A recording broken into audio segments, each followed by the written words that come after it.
Bueno, yo creo que empezamos, ¿no? Empezaremos. ¿Se ve la presentación, no es cierto? Sí, doctora. Ya, muy bien. Bueno, la anterior clase nos quedamos en... estábamos hablando sobre cirrosis hepática y hemos comentado la cirrosis hepática compensada, descompensada, que se encuentra al examen físico, y estábamos en lo que es la insuficiencia hepática. Para determinar el grado de insuficiencia hepática en una cirrosis, tenemos la clasificación de Child-Pugh, que ya la hemos explicado, donde se toman en cuenta 3 parámetros laboratoriales y 2 clínicos, dando puntaje según lo que tenga el paciente, y según la cantidad de puntos que tenga, se clasifica como grado A, grado B o grado C, siendo el grado C el estado que tiene peor pronóstico porque tiene más complicaciones, por lo tanto tiene más insuficiencia hepática, y el grado A es un grado de insuficiencia hepática leve, que el paciente está todavía bastante compensado. Y otro parámetro para determinar el grado de insuficiencia hepática es el MELT.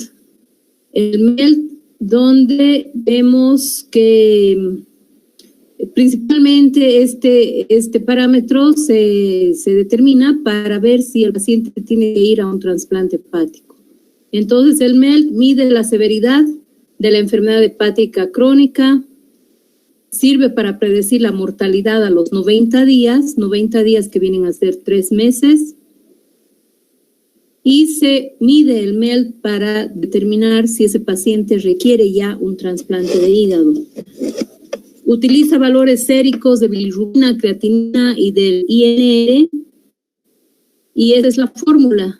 Esta es la fórmula que se utiliza, multiplicando por la bilirrubina que tenga, más este dato multiplicado por el INR, más 9.57 multiplicado por la creatinina, y más 6.43, y que se saca un valor. Y si el MELT sale de menos 9, tiene una mortalidad a 3 meses de 1.9%. Si ya tiene 10 a 19 puntos, este paciente, como tiene ya una mortalidad del 6%, tiene que ya entrar a un programa de trasplante renal.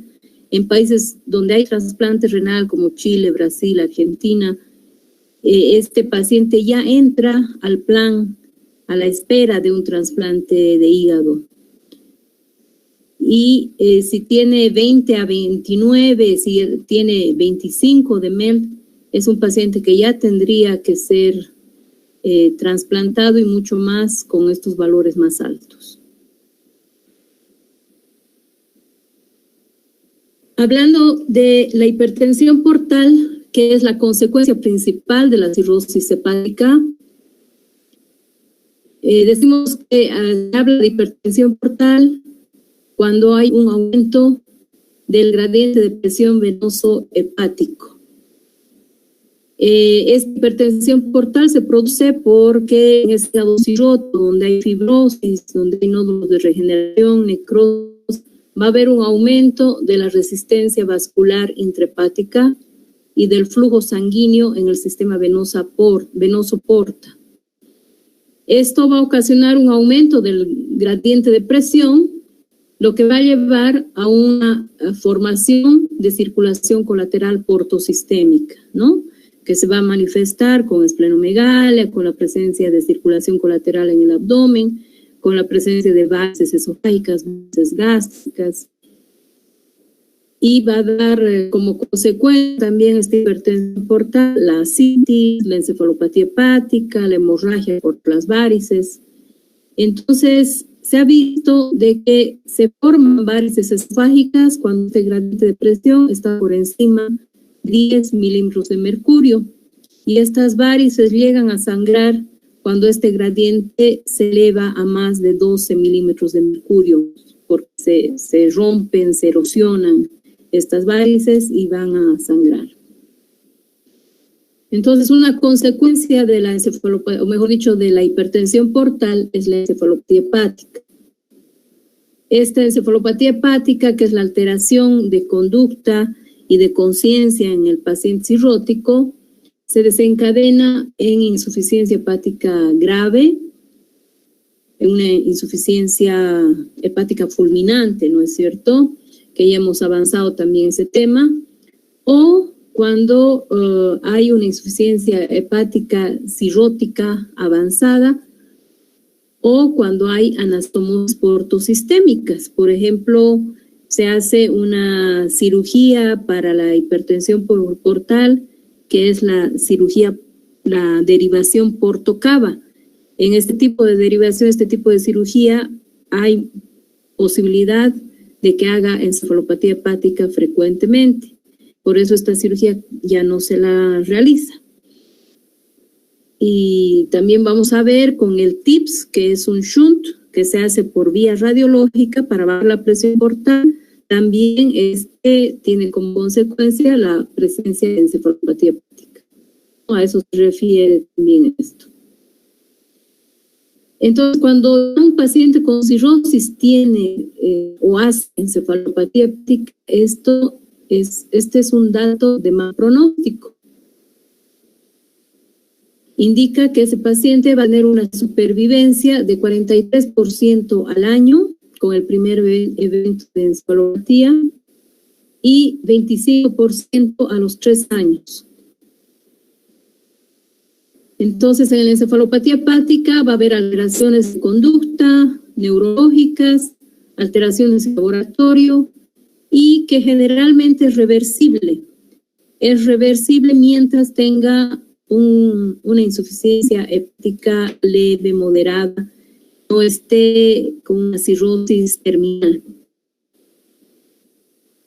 En el 11º Congreso Mundial de Gastroenterología en Viena, en 1998, se clasificó la encefalopatía hepática en 3 tipos. La tipo A es la encefalopatía hepática que se asocia a esa falla hepática fulminante. Puede ser por intoxicación por paracetamol o por algún otro medicamento, un tóxico, hongos, que ya hemos visto este tema.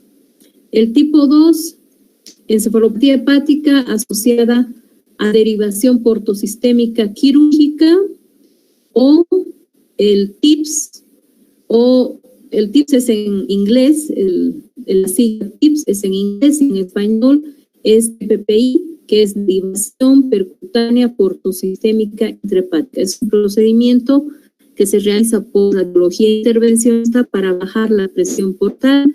Ya vamos a ver en el curso de la clase de qué se trata. Entonces, ese tipo de encefalopatía secundaria a estos procedimientos, sea quirúrgico o radiológico intervencionista para bajar la presión portal, hace que puedan tener como consecuencia encefalopatía hepática frecuente. Y esa es la de tipo B. La de tipo C es la que normalmente vemos en el paciente con cirrosis, es la encefalopatía asociada a la hepatopatía crónica, y tenemos una que es la encefalopatía hepática episódica simple o recurrente. El paciente presenta encefalopatía hepática por algún gatillo, por algún evento que desencadena la encefalopatía, como puede ser una infección o puede ser la ingesta excesiva de carnes, de proteínas animales, la ingesta de alcohol en un paciente con cirrosis, y que una vez que se suspende el causal y se hace tratamiento, se da medidas a la encefalopatía, va a remitir, pero puede ser recurrente. Tenemos algunos pacientes que tienen encefalopatía hepática persistente de forma leve o severa, y la encefalopatía hepática subclínica mínima o incipiente, que se determina por pruebas especiales, ¿no?, que ahorita vamos a ver. ¿Cuál es la fisiopatología de la encefalopatía hepática? Interviene para esto principalmente el valor o la presencia de amonio. El amonio es un producto del metabolismo de las proteínas en el intestino. El intestino hay desdoblamiento de productos nitrogenados, que esto se lleva a cabo por las bacterias que normalmente están en el colon. Entonces, estas bacterias van a metabolizar estas proteínas, va a producirse estos productos nitrogenados que van a ser luego absorbidos, que van a ir por la circulación enterohepática y normalmente van a ser metabolizados en el hígado. Estos productos, normalmente un 80% va a ser depurado en el hígado por medio del ciclo de Krebs y van a ser transformados en urea. Entonces, luego esto va a ser eliminado. Normalmente, este nivel en el hígado es el más bajo del organismo y los niveles en sangre de amonio también van a ser normales. Pero en un paciente con hepatopatía crónica por la hipertensión portal, estos elementos que van a ser producidos por las bacterias colónicas no van a pasar por el hígado, no van a ser metabolizados adecuadamente por la circulación colateral portosistémica. Entonces, se llegan en gran cantidad los productos tóxicos hacia el cerebro. Se transporta este amonio por las colaterales directamente a la circulación general.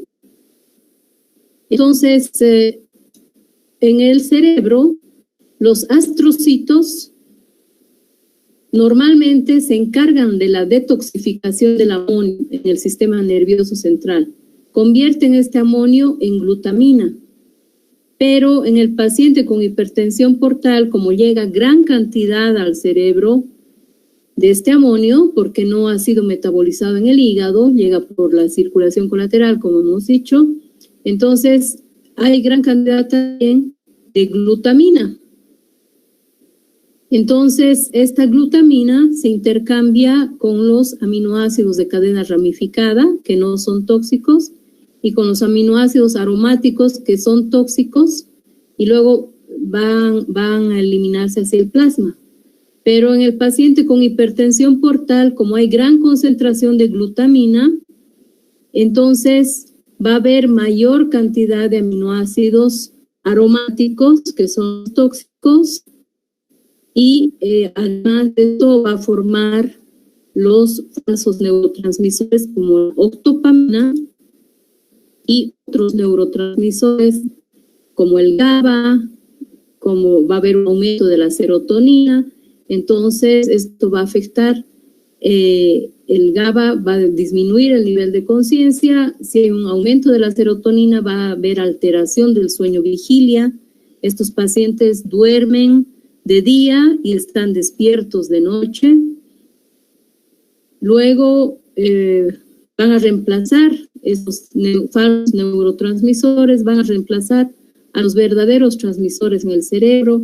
Va a haber una disminución de la norepinefrina, de la dopamina, van a inhibir la acción de la dopamina, de la adrenalina del cerebro, llevando al coma. Perturban la transmisión neurosináptica, disminuyen el metabolismo energético cerebral. Entonces, todas estas alteraciones van a haber en el paciente con hepatopatía crónica por hipertensión portal por efecto del exceso de amonio. ¿Cuáles son los factores que van a desencadenar la encefalopatía hepática en un paciente con cirrosis o una insuficiencia hepática avanzada? Porque la encefalopatía se presenta en pacientes con insuficiencia hepática Child-Pugh-B, Child-Pugh-C. Van a ser la hemorragia digestiva, porque la sangre queda en tubo digestivo y la sangre tiene proteínas. Entonces, sobre estas proteínas van a actuar las bacterias del colon, como ya hemos visto. Si consume exceso de proteínas, especialmente proteínas animales, si un paciente con cirrosis, una insuficiencia avanzada, hipertensión portal va a comer, por ejemplo, una parrillada con abundante carne, abundantes proteínas animales, seguramente al día siguiente va a estar con encefalopatía hepática. Procesos infecciosos en las mujeres es más frecuente la infección urinaria, pero una simple infección de una pieza dental puede causar la encefalopatía. Por eso es que en un paciente con encefalopatía tenemos que hacerle una revisión de la punta de los dedos a la punta del pie para ver si no hay algo que ha causado la infección. Tuvimos un paciente en la caja, bueno, no era mi paciente, era de otro gastroenterólogo, pero que estaba con encefalopatía hepática varios días y no sabíamos cuál había sido el factor desencadenante. Se buscó infecciones, infección urinaria, no había ingesta excesiva de proteínas, no había excesivo uso de diuréticos, no había nada de esto, hasta que el paciente nadie se fijó que tenía un absceso en el glúteo. Creo que le pusieron una inyección previamente, había hecho un pequeño absceso ahí, y esa era la razón. Entonces, tenemos que revisarlo muy bien para ver dónde hay una infección. Luego, alteraciones hidroelectrolíticas por el excesivo uso de diuréticos. Si se utiliza demasiada furosemida, puede ir a una hipocalemia y alteración hidroelectrolítica que le provoca también encefalopatía hepática. El uso de sedantes, de hipnóticos, anestésicos, la hipoxia. O sea, los pacientes con cirrosis no pueden utilizar clonazepam, alprazolam, porque pueden terminar con encefalopatía hepática. Luego, la constipación es otra causa, la diarrea, la pérdida de electrolitos y líquidos también puede ser una causa. ¿Cuál va a ser el cuadro clínico? Va a haber alteraciones de conciencia, como les dije, duermen de día y están despiertos de noche, y muchos familiares tienden a ponerles alprazolam o darles alprazolam, clonazepam o darles algún medicamento contra el insomnio. Eso no es bueno en los pacientes con cirrosis porque pueden quedar, luego no puede que no despierte y hagan una encefalopatía hepática, porque ya no metabolizan estos productos, no los eliminan del organismo y les lleva a una encefalopatía. Luego van a tener apatía, lentitud de respuesta, esto porque tienen lo que se llama bradipsiquia, o sea, tienen un pensamiento lento. Se les pregunta algo y piensan mucho para responder, y tienen reducción también de los movimientos, pueden tener cambios de personalidad, en el sentido de que pueden estar irritables o pueden estar somnolientos. Hay deterioro intelectual, tienen habla lenta y monótona, eso se llama bradilalia, ¿no? Bradilalia. El pensamiento lento es bradipsiquia, y el hablar lento, el no articular muy bien las palabras, se llama bradilalia. Luego tenemos el fetor hepático, que es un aliento especial del paciente con cirrosis, medio dusaino, alteraciones motoras como la asterixis que se busca en la mano, llevando la palma de la mano hacia atrás y soltándola. Entonces hay un movimiento de la mano, que a eso se llama asterixis. Hay alteración de los reflejos y tono muscular que van a estar exagerados. Y aquí tenemos la clasificación de Westhaven para encefalopatía hepática. El grado 0 solo se determina por tests. El grado 1 va a haber compromiso intelectual, va a haber bradipsiquia, pueden estar también irritables. El grado 2 más bien van a estar más somnolientos, confusos, vamos a encontrar asterixis, va a haber hiperreflexia, pero sí todavía hay control de esfínteres.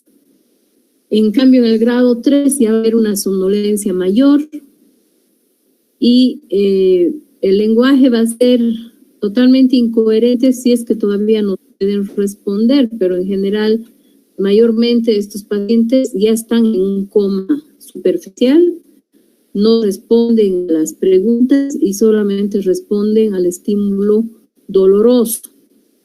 Estos tienen una sobrevida de 40%. Y en el grado 4 ya no hay respuesta ni a estímulo doloroso ni a estímulo verbal. Están en coma, un coma hepático, incluso pueden tener convulsiones. La sobrevida es del 20%.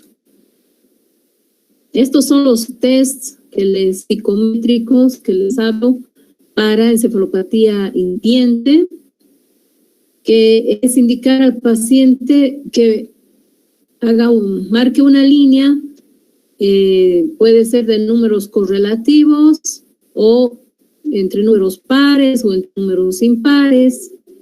Luego se le indica que es en un dibujo donde hay una carretera que pase el lápiz por medio de la carretera, que puede no llegar a hacerlo.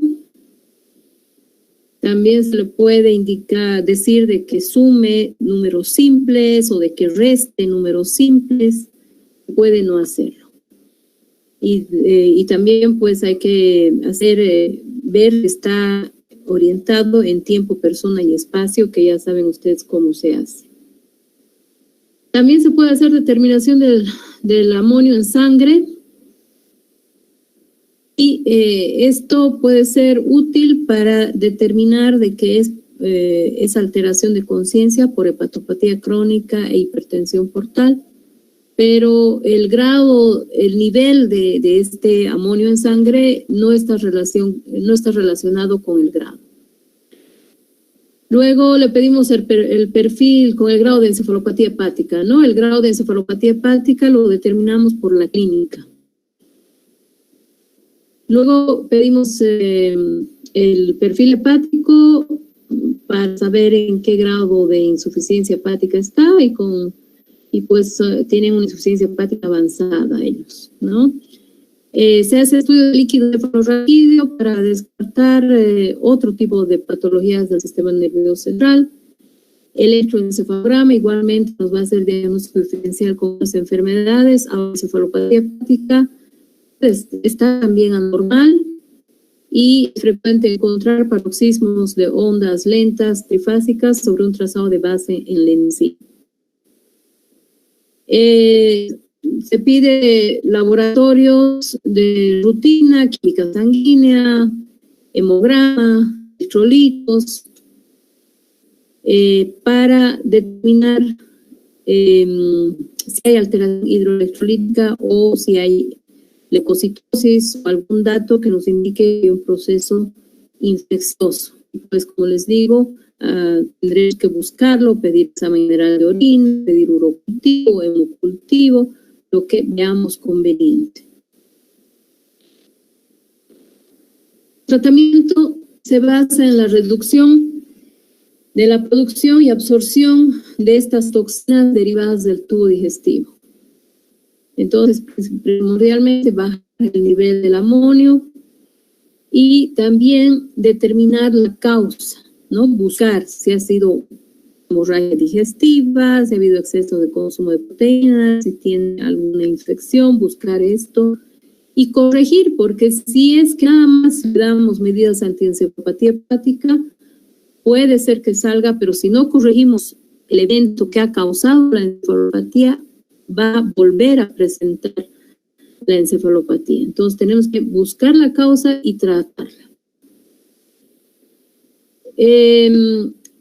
Habrá que hacer un buen manejo de líquidos y electrolitos. La hipocalemia, la hipomagnesemia también nos lleva a encefalopatía, ¿no? El desequilibrio hidroelectrolítico. Entonces hay que ver si no tiene déficit, una hipocalemia por excesivo uso, por ejemplo, de furosemida, que tienen estos pacientes ascitis, edema de miembros inferiores y les dan furosemida en dosis grandes para depletar este edema de miembros inferiores, para disminuir la ascitis, pero hay que manejar con cuidado en los pacientes con cirrosis, porque si provocamos hipocalemia puede entrar en encefalopatía. Entonces tenemos que hacer reposición de electrolitos según el ionograma.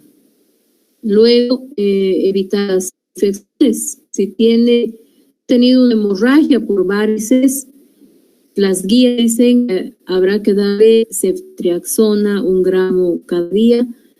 Esto para si tiene ascitis, que se tiene que evitar de que haga una peritonitis bacteriana espontánea y entonces tenemos que evitar procesos infecciosos. Luego se le pone enemas. Enemas puede ser con agua simple o solución salina, o ponerle al agua con el que vamos a hacer el enema lactulosa. Puede ser en enemas que se utiliza la lactulosa o también vía oral. Y la dieta se aconseja en encefalopatía hepática una dieta con 40 gramos de proteína vegetal. También se tiene que utilizar antibióticos no absorbibles y actualmente se prefiere usar la rifaximina. Antes se utilizaba la neomicina, la minoxidina y en nuestro medio el metronidazol, que lo tenemos en cualquier centro hospitalario. El metronidazol a dosis de 500 miligramos vía oral o vía endovenosa, si estaban en encefalopatía grado 3 o 4, cada 8 horas. Sin embargo, ahora, por las guías, por los estudios que se han hecho, por estudios multicéntricos, etcétera, entonces se ha visto de que la rifaximina tiene mejores resultados. Entonces las guías recomiendan ahora el uso de la rifaximina 1200 miligramos día, es vía oral. Asociada con la lactulosa. Lactulosa es un agente que nos lleva nos produce, es un azúcar, ¿no es cierto? En su composición tiene lactulosa, que es un azúcar que nos va a provocar en el paciente una diarrea osmótica. Entonces nos va a aumentar la frecuencia de las deposiciones, eso es lo que queremos para que elimine el amonio en las heces y no se absorba. Entonces vamos a querer que ese paciente tenga entre 2 y 4 deposiciones día. Va a acidificar la luz del colon, lo que va a reducir la síntesis de amonio por las bacterias, va a disminuir la absorción del amonio y va a eliminarlo por heces. Entonces, bastante efectivo para la encefalopatía hepática. En caso de que no esté mejorando el paciente con la lactulosa y la rifaximina, más los enemas evacuantes, la dieta, entonces podemos utilizar la L-nitina, L-aspartato, que viene en sobres a diluir en líquido, o también viene por vía endovenosa. Entonces, dependiendo del grado de encefalopatía hepática del paciente y si es que puede tolerar vía oral o no, se le da este medicamento vía oral o endovenoso.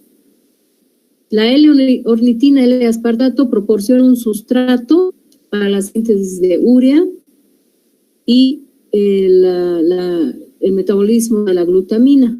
Entonces, de esa manera disminuye el exceso de amoníaco. Se da por vía endovenosa o por vía oral. La encefalopatía reversible, como les digo, mientras no esté con insuficiencia hepática muy grado 4, con un coma hepático, con una insuficiencia hepática avanzadísima y con una cirrosis terminal, va a ser reversible. Si no, pues va a entrar en coma hepático y va a fallecer porque además va a tener otro tipo de complicaciones si está en una insuficiencia hepática muy avanzada. Entonces, encefalopatía hepática crónica en un paciente que tiene esa encefalopatía hepática alargada, incidente, que ya hemos visto los tipos de encefalopatía hepática en pacientes con cirrosis. Es un paciente que tiene problemas de encefalopatía hepática incipiente pero constante. Una vez que ya lo damos alta del hospital, pues tenemos que orientarlo en la dieta. Tiene que ser una dieta principalmente de proteínas vegetales, en 5 a 6 tomas. Y no olvidar que tiene que comer a las 8, 9 de la noche una colación. También eso es bueno en estos pacientes que están con una cirrosis avanzada, para evitar la hipoglicemia. Las proteínas vegetales provocan que el paciente tenga más frecuencia en sus deposiciones, pero tampoco, o sea, vamos a vigilar también que tenga un buen equilibrio hidroelectrolítico, ¿no? Tenemos que citarlo frecuentemente a la consulta, si es que es un paciente ambulatorio. Además, las proteínas vegetales tienen mayor cantidad de aminoácidos de cadena ramificada, mejoran la flora intestinal. Eso también se ha visto, de que la flora intestinal tiene mucho que ver para que el paciente esté bien, esté alerta y no tenga la encefalopatía. Tiene que haber un equilibrio de la flora intestinal. No tiene que haber disbiosis, que es la alteración de la flora intestinal.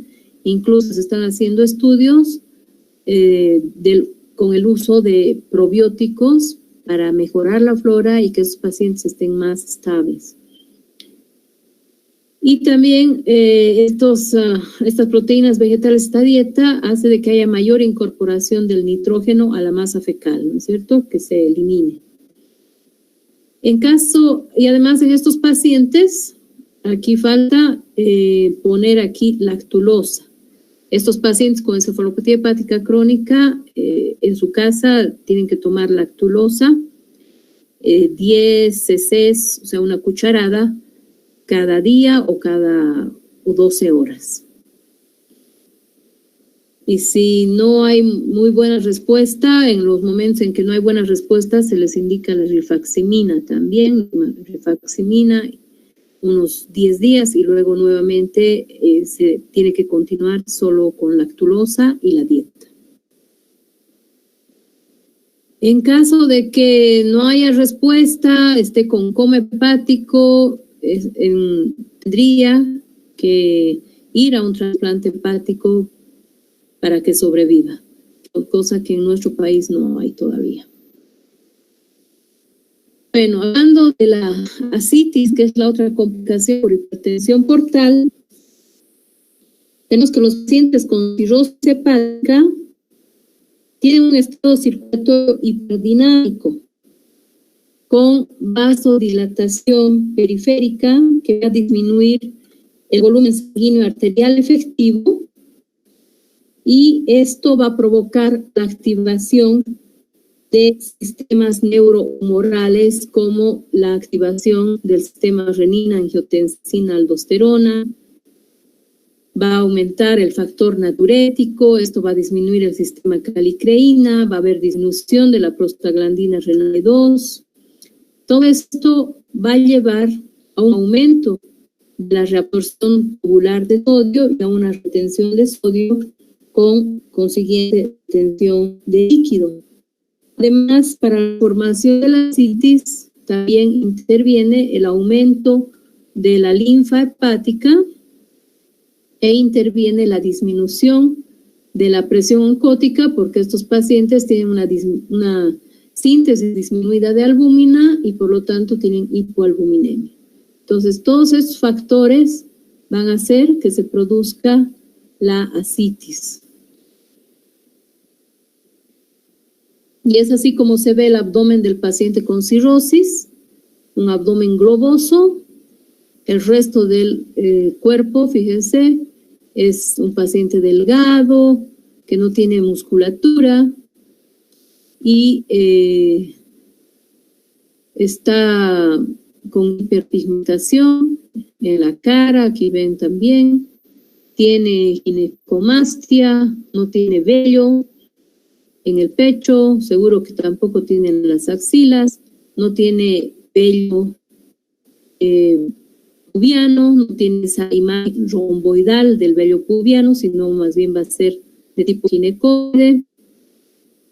Y vamos a tener la circulación colateral, abdomen globoso a expensas de líquido de ascitis y suelen tener hernia umbilical o pueden tener hernias inguinales por el aumento de la presión intraabdominal. Y bueno, tienen el signo de la onda ascítica positiva y tienen también esa matidez cambiante a la percusión, ¿no es cierto? ¿Cómo se maneja la ascitis? Si es una ascitis leve, esa determinación de ionograma y también del sodio urinario. Si tiene un sodio urinario mayor a 50 miliequivalentes por día, entonces puede que nada más con restricción de sal, la dieta, pueda controlarse esta ascitis. Entonces se indica que consuma menos de 2 gramos al día o 2 gramos de sal al día y va a mejorar esta ascitis. Y el reposo relativo quiere decir que no esté caminando todo el día, que no esté en bipedestación todo el día. Entonces eso también va a ayudar a que disminuya la ascitis y el edema de miembros inferiores, si es que lo tuviera. Pero en estos casos generalmente solo tienen ascitis leve.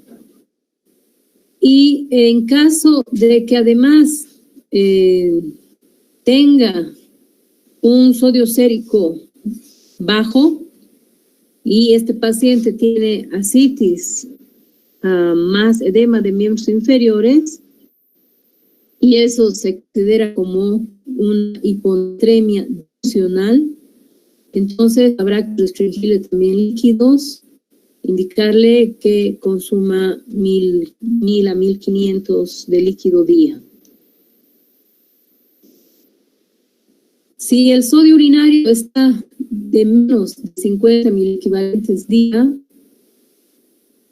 y persiste con la ascitis a pesar de las medidas anteriores de restricción de sodio, de reposo relativo, ya está indicado darle diuréticos. El uso de diuréticos para aumentar el balance nitrogenado negativo, el balance negativo no es nitrogenado, aquí es para el balance negativo de sodio al inhibir la reabsorción renal tubular distal. Entonces se le puede dar espironolactona y se prefiere dar espironolactona porque la espironolactona es un ahorrador de potasio. Entonces no le va a provocar esa hipocalemia que no queremos para evitar la encefalopatía. Se le da inicialmente espironolactona a una dosis de 100 miligramos día. Y hay que saber que la espironolactona no le va a hacer orinar inmediatamente. La respuesta puede tenerla recién el segundo día o tercer día de haber dado el diurético. Entonces hay que esperar un poco la respuesta. Indicarle que no consuma sodio, que tome su medicamento y si está hospitalizado el paciente, se controla la diuresis en forma diaria. Las enfermeras tienen que medir los líquidos, tienen que anotar líquidos administrados, líquidos eliminados en todos los turnos para que el médico cuando vaya vea la hoja de líquidos y ahí se dé cuenta cuánto efecto está haciendo el diurético y además Se indica tomar peso diario y, si es posible, también el perímetro abdominal diario para ver la respuesta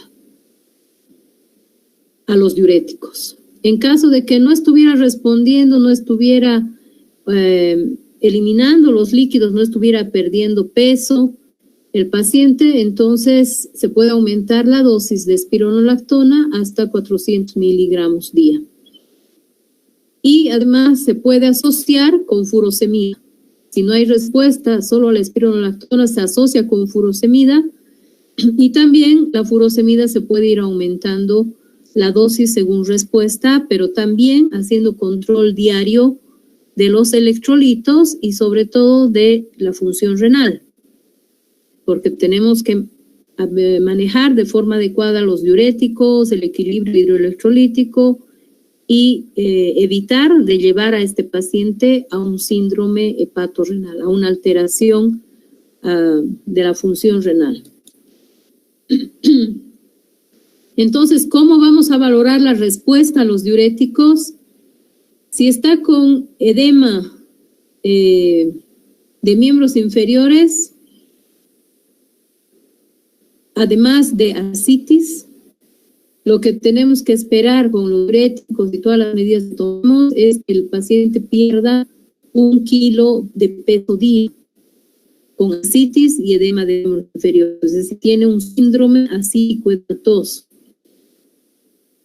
Con tratamiento tendría que perder 1 kilogramo de peso día para decir que está bien el tratamiento, que está respondiendo. Si solamente tiene ascitis, con que pierda medio kilo, podemos estar tranquilos. Y el perímetro abdominal, si pierde 1 centímetro día, también es algo bueno. No querramos que pierda más peso o más perímetro abdominal, no, porque va a tener un desequilibrio hidroelectrolítico y puede ir a un síndrome hepatorrenal. Y como les digo, hay que monitorizar los laboratorios de forma diaria y la diuresis diaria, si es que el paciente está hospitalizado. Los diuréticos vamos a suspender si el paciente presenta otro tipo de complicaciones, como hemorragia de varices, como alteración de conciencia, si presenta una peritonitis bacteriana espontánea, que es una infección de líquido de ascitis, si es que vemos que su creatinina está subiendo, si anormalidades electrolíticas severas, si vemos que está deshidratado o está entrando en hipotensión, que es otro dato que podría estar yendo a un síndrome hepatorrenal. En ascitis refractaria al tratamiento médico, o sea, con todas estas medidas, la subida de dosis de diuréticos, y no hay respuesta, el paciente no está con buena diuresis, entonces habrá que hacer una paracentesis evacuadora. Es un paciente con ascitis, atención, que no le está dejando respirar, entonces ahí está indicado hacer una paracentesis evacuadora. No hay respuesta a diuréticos ni la dieta, y en estos casos, pues el pronóstico es malo, y tendrá que hacerse una paracentesis de gran volumen cada vez que el paciente necesite, cada vez que venga con la ascitis, atención y no ha respondido a los diuréticos. Y se hace una punción en un punto que es similar al punto de McBurney, pero en el lado derecho. El punto de McBurney, no, el lado izquierdo, ¿no? Porque el punto de McBurney, ¿para qué es el punto de McBurney?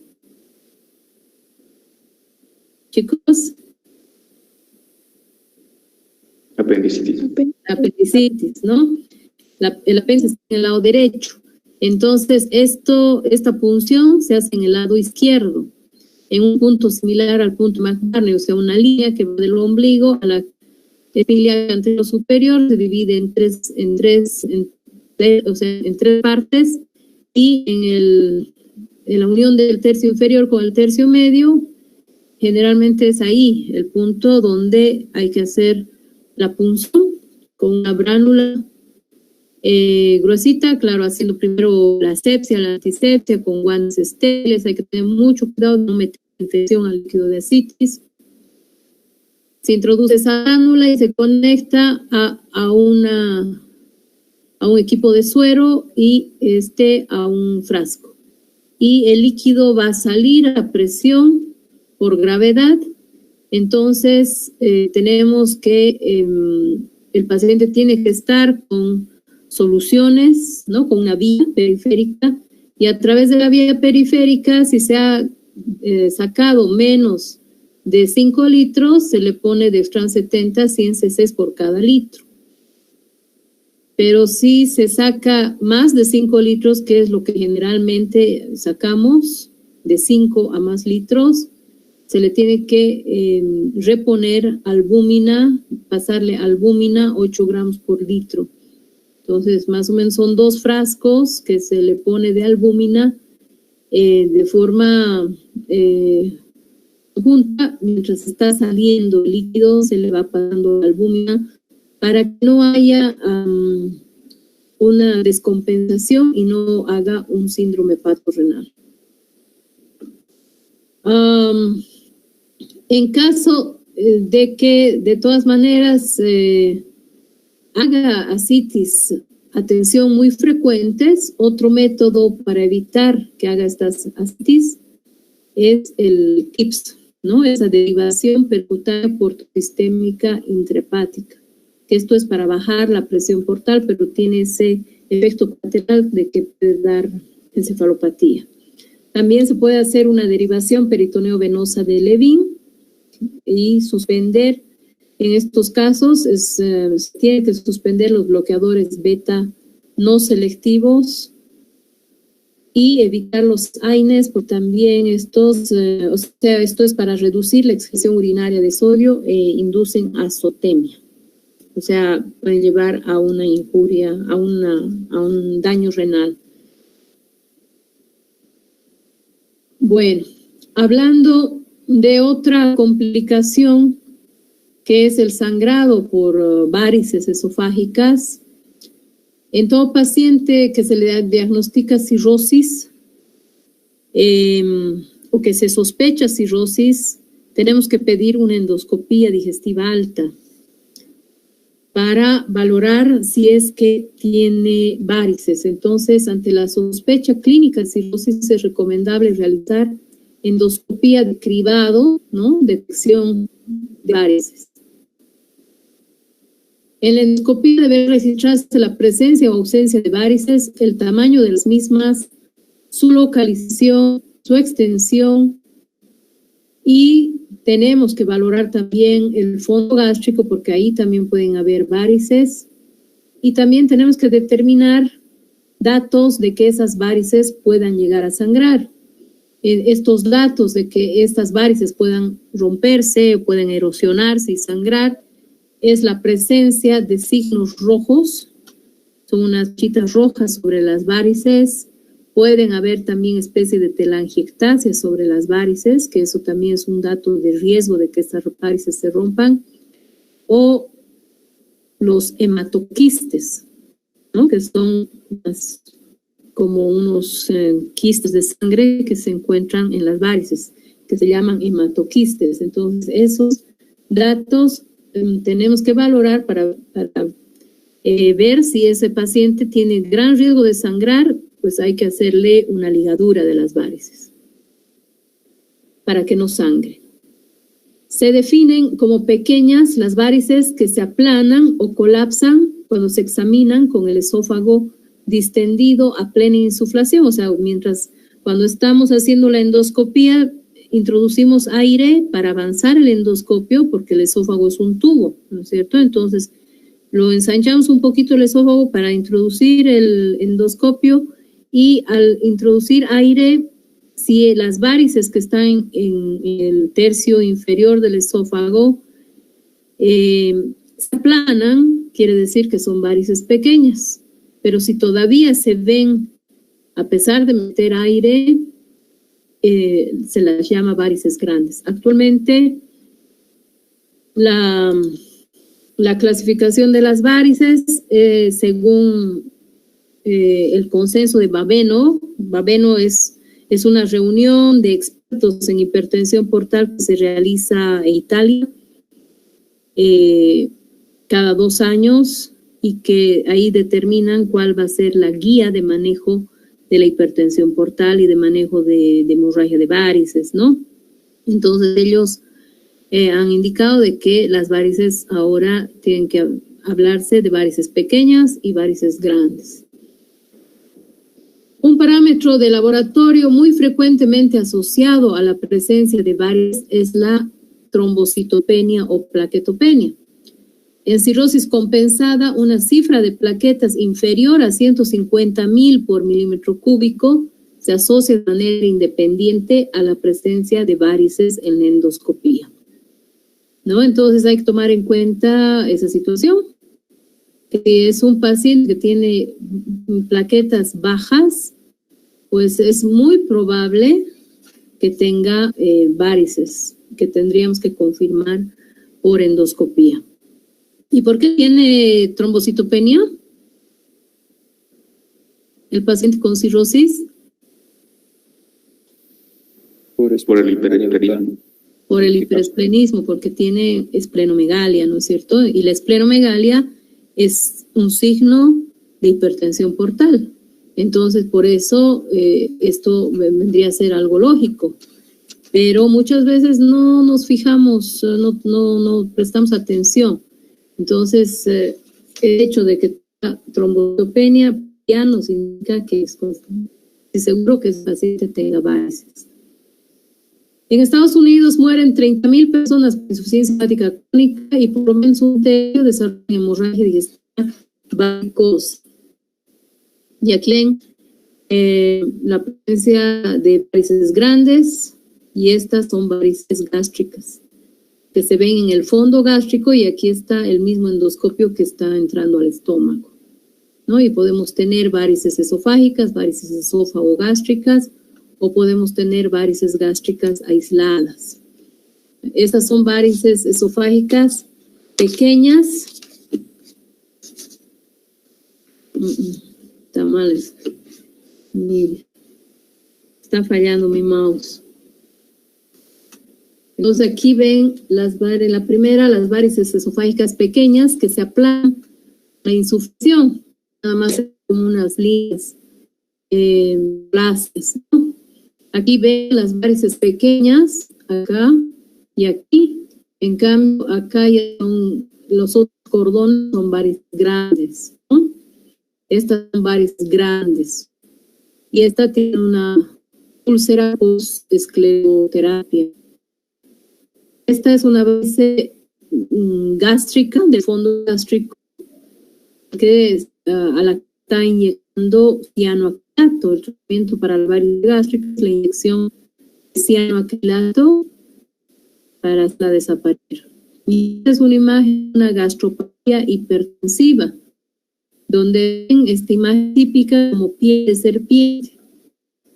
Ven los puntos rojizos y cuando sangra de esta gastropatía hipertensiva, sangra como de coladera, ¿no? Se dan cuenta cuando ponen agua a una coladera, ¿cómo sale? Entonces así sale la sangre de acá, cuando hay un sangrado por hipertensión portal. Pero no es muy grave, no, generalmente no tienen alteración hemodinámica severa. En cambio, la hemorragia por varice esofágica o varice gástrica sí nos da gran alteración hemodinámica. Puede llegar a tener un shock hipovolémico y puede fallecer. Esta es la clasificación de Sarin para las varices gástricas. Tenemos que las varices gastroesofágicas, ¿no? O sea, viene desde el esófago hacia el estómago.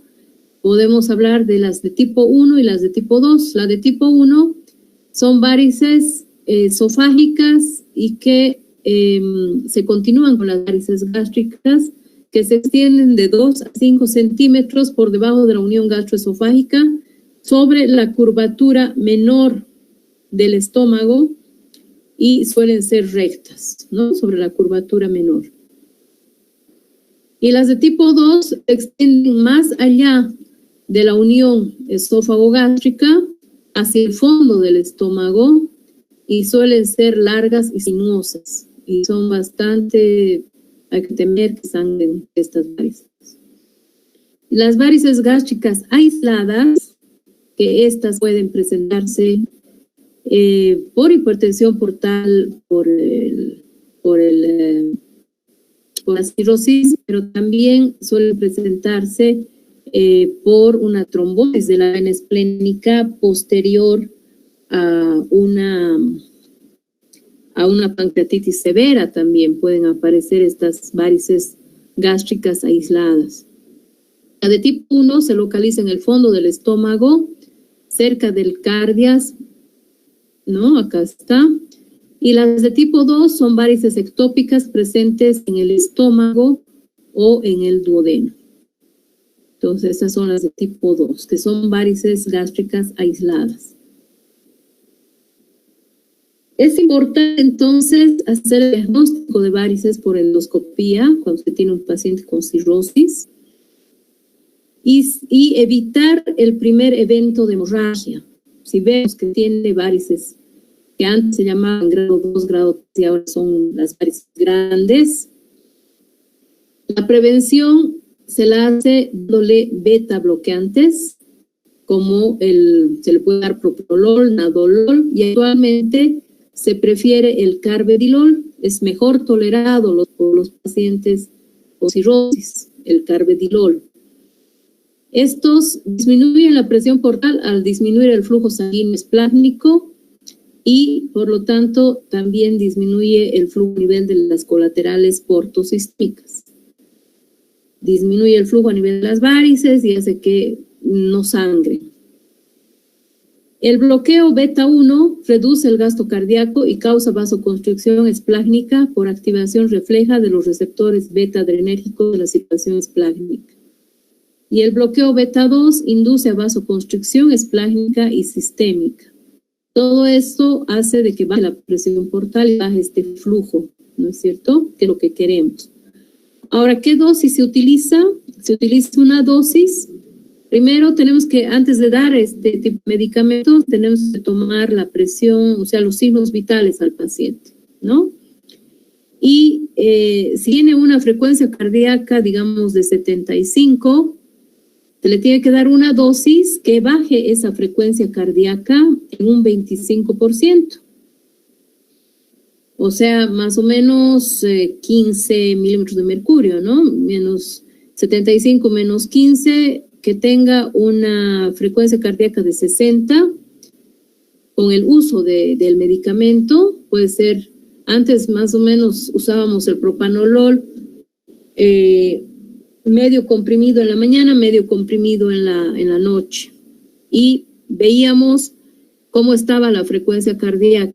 Tenía que haber bajado 25% de la inicial para decir que la dosis estaba haciendo efecto sobre la presión portal. Y el carvedilol, que viene de 6.25 miligramos, igualmente le podemos dar 1 cada 12 horas. Y ver cómo está, si está disminuyendo la frecuencia cardíaca en un 25% para decir que es la dosis adecuada. Si no está sucediendo esto, entonces le podemos dar cada 8 horas, ¿no? Pero generalmente es un comprimido cada 12. Otro método para evitar el primer evento de hemorragia por las varices es la ligadura de varices con bandas elásticas. Si es que hay un sangrado activo de las varices, si es que no se le hizo la prevención y ahora viene con sus varices con hemorragia, entonces tenemos que darle medicamentos que actúen disminuyendo el flujo esplácnico, por lo tanto disminuyen el flujo portal, disminuyen la presión portal en el circuito portosistémico y de esa manera controlan la hemorragia. Estos medicamentos que nos disminuyen la presión portal en etapa aguda, en una hemorragia aguda, son la terlipresina, puede usarse el octreótido o puede usarse la somatostatina. En nuestro medio tenemos el octreótide, la somatostatina es un poquito más difícil de conseguir y tenemos la terlipresina. La terlipresina es muy buen medicamento, es un análogo de la vasopresina que antes se usaba, pero esta vasopresina provocaba eventos isquémicos, podía provocar una isquemia de miocardio también, entonces era bien complicado usar. Ahora ya no se utiliza y se prefiere la terlipresina que no tiene sus efectos colaterales, pero sí es bastante cara, bastante cara. Entonces, en sangrado agudo se da 2 miligramos endovenoso cada 4 horas hasta que deje de sangrar y luego ya se da 1 miligramo cada 4 o cada 6 horas endovenoso, ¿no? Y esto se mantiene por unos 5 días de preferencia para que no resangre el paciente. Eso es lo que sugieren las guías, utilizar cualquiera de estos medicamentos. Ahí tienen las dosis del octreótide y de la somatostatina. Y además hacer ligadura de las varices. Actualmente se prefiere la ligadura. También existe este procedimiento que se llama escleroterapia, que es la inyección mediante esta aguja que sale del endoscopio, o sea, es un catéter que tiene una aguja que se introduce por el canal del endoscopio y que se inyecta a la varice intravaricial o paravaricial, o sea, dentro de la varice o lateralmente a la varice. Se puede infiltrar etanolamida, polidocanol o alcohol absoluto. Si es que no se tiene el polidocanol, se prefería el polidocanol antes, ¿no? Pero si no se tiene, incluso alcohol absoluto se puede infiltrar 10 a 30 ml por sesión, o sea, unos 12 ml, 12 ml, 12 ml, así se va infiltrando, para cohibir la hemorragia por compresión del edema local y la trombosis que sella el orificio de sangrado. Tiene éxito, puede responder, puede dejar de sangrar con este procedimiento, pero tiene varios efectos colaterales, por eso ya no se utiliza. Produce dolor retroesternal después del procedimiento, puede incluso llevar a hipertermia porque se inyecta una sustancia al organismo directamente a la varice y eso causa una reacción de elevación de la temperatura. Puede producir disfagia posterior al procedimiento, puede llegar a formarse úlceras, como vieron en una imagen que les dije. Esto es posesclerosis, puede llevar a úlceras que de pronto también pueden resangrar por la presencia de estas úlceras. Y si cicatriza la úlcera, disminuye la luz del esófago y puede llevar a una estenosis esofágica. Y hay riesgo de perforación en 0,2%. Entonces, aquí ven una varice que está sangrando a chorro y se infiltra, deja de sangrar y queda así. Sí puede cohibir la hemorragia, pero tiene esos efectos colaterales que la ligadura muy rara vez produce úlcera, ¿no? Muy, muy rara vez. Generalmente no causa problemas. Un poquito de dolor retroesternal, las primeras horas y después pasa.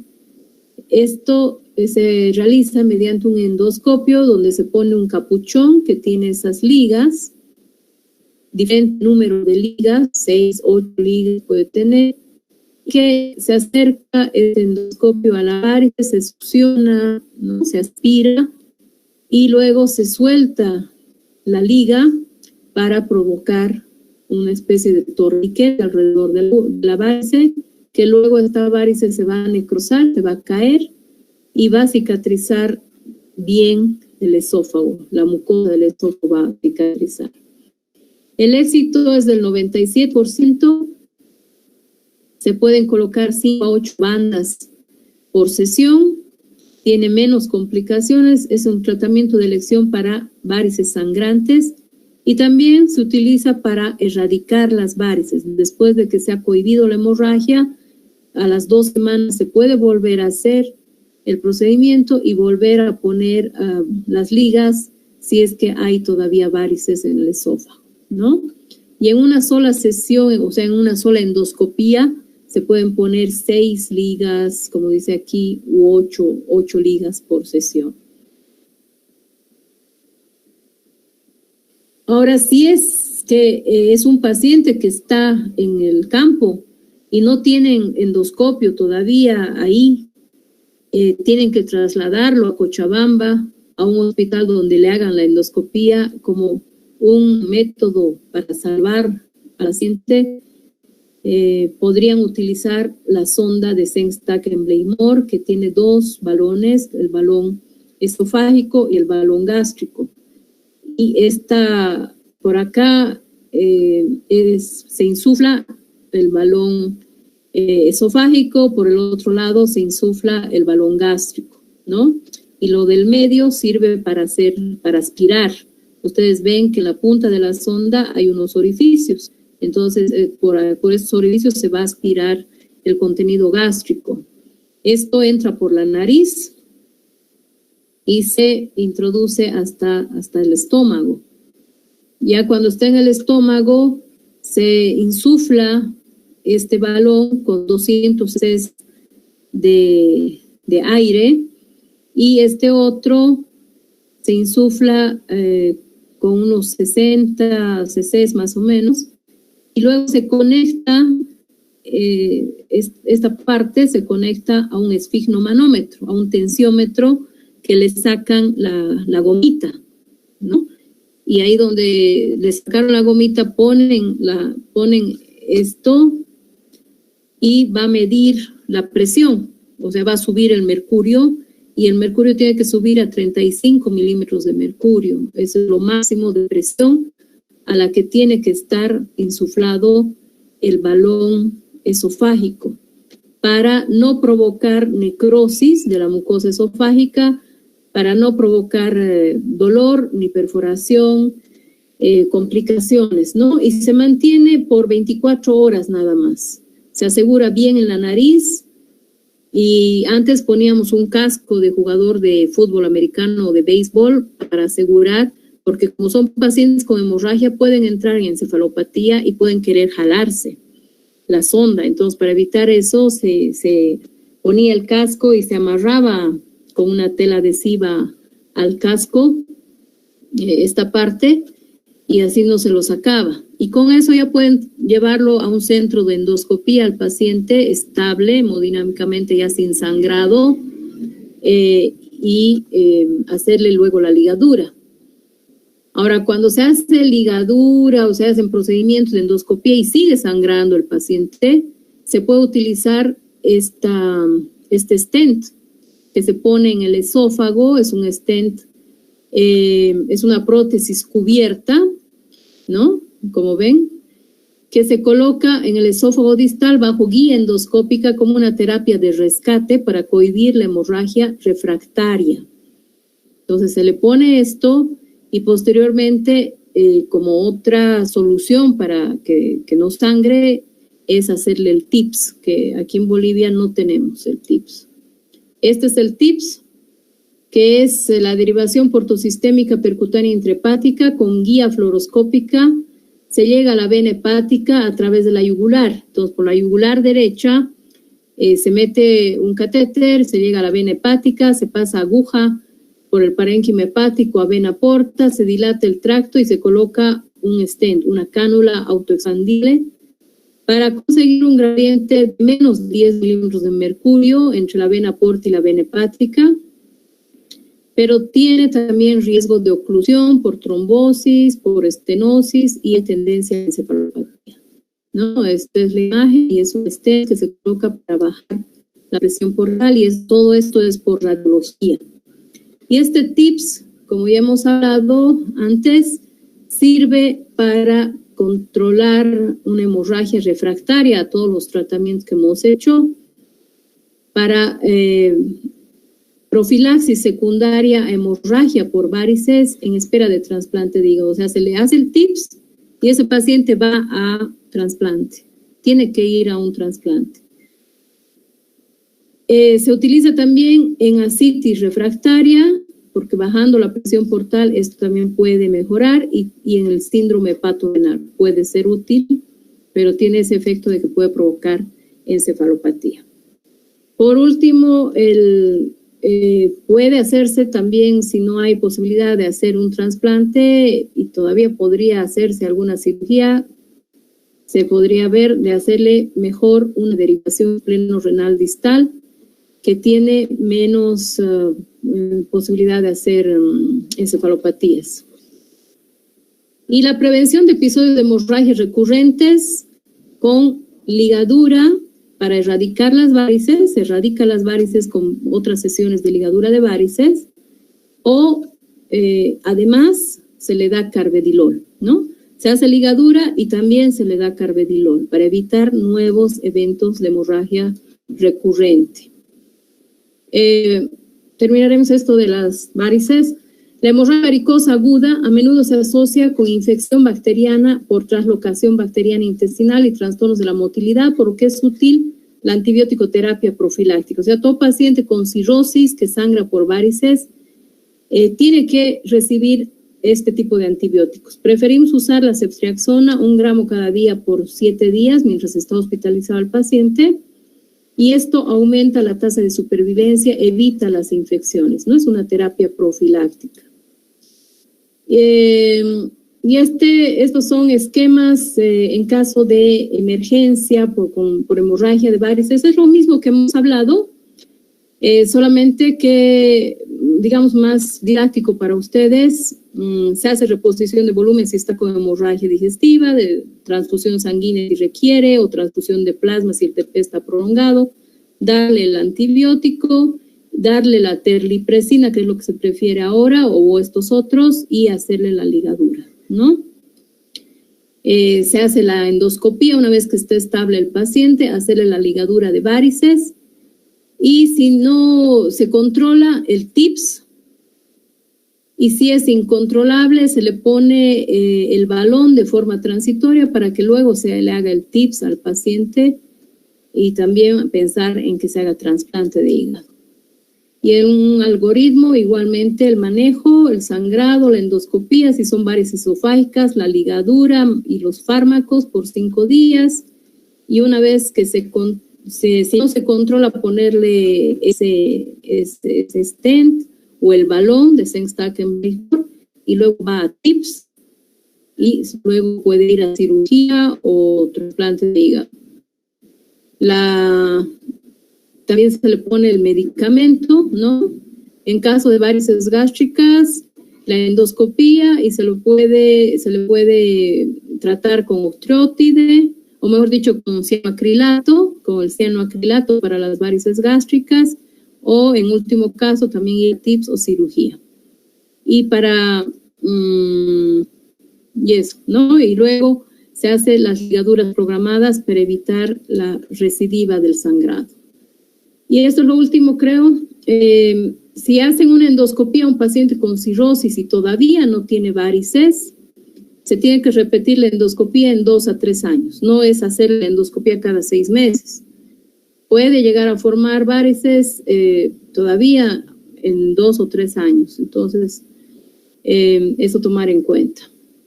Si tiene varices pequeñas, repetir la endoscopía en 1 a 2 años.